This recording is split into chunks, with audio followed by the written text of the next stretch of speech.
قرر أغنى رجل في العالم أن يتنكر في هيئة متسول ويذهب للتسول في الشارع. كان يأمل من خلال ذلك أن يلتقي بامرأة لا تهتم بثروته ويمكنه اصطحابها معه إلى منزله في رأس السنة. تأثرت فتاة شابة بمظهره البائس وأعطته 18 يوانا، لكن لدهشتها الكبيرة أشار المتسول إلى أن 10 يوانات لا تكفي، وسألها إن كانت تستطيع أن تعطيه المزيد. ذهلت الفتاة من أن متسولا يساوم، لكنها في النهاية أعطته 100 يوان، وهي متفاجئة من جرأته. وعندما كانت على وشك المغادرة أوقفها المتسول وقال إنه لا يستطيع قبول مثل هذه الكرم دون تقديم شيء في المقابل، وأعطاها شيكا بمبلغ عدة ملايين. كان يظن أن الفتاة ستصدم بهذا المبلغ الكبير، لكنها فاجأته بقولها إنها قد لا تكون ذكية جدا، لكنها ليست ساذجة لتصدق قصة كهذه، واتهمته بالتبجح. أصر المتسول على أن الشيك حقيقي.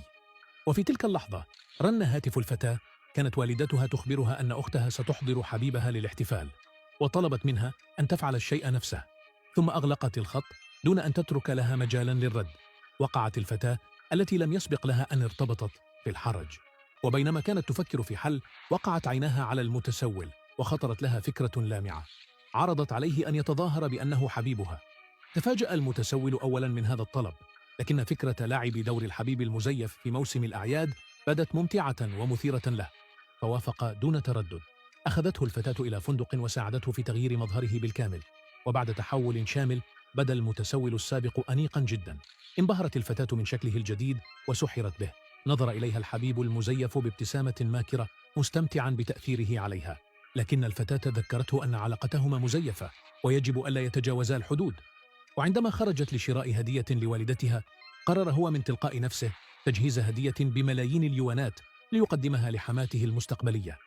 في اليوم التالي استقلوا دراجة نارية ثلاثية العجلات للذهاب إلى منزل عائلة الفتاة، ولأنها كانت تخشى أن تكتشف والدتها الحقيقة اختلقت له ماضيا وهميا، بل وأعطته 10,000 يوان ليبدو كريما. بعد رحلة طويلة وصل أخيرا إلى منزلها. أعجبت الأم كثيرا بصهرها الوسيم، وسرعان ما بدأت تسأله عن عائلته.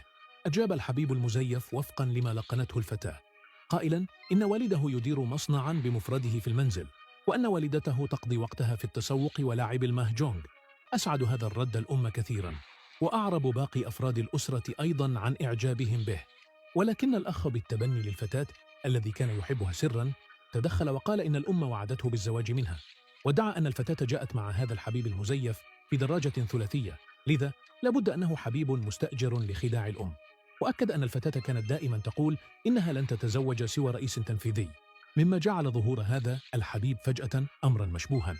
أمام هذه الاتهامات غيرت الأم موقفها فجأة، وبينما كانت الكذبة على وشك الانكشاف أمسك الحبيب المزيف بيد الفتاة بثقة وقدم نفسه قائلا إنه رئيس مجموعة فيشي، ويلقب بإله السيارات، ويعمل أيضا أستاذا جامعيا.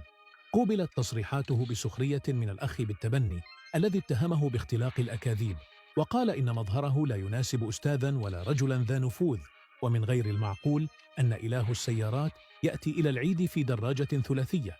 لكن في تلك اللحظة بالذات وصلت هدية رأس السنة التي أعدها الرئيس إلى باب المنزل.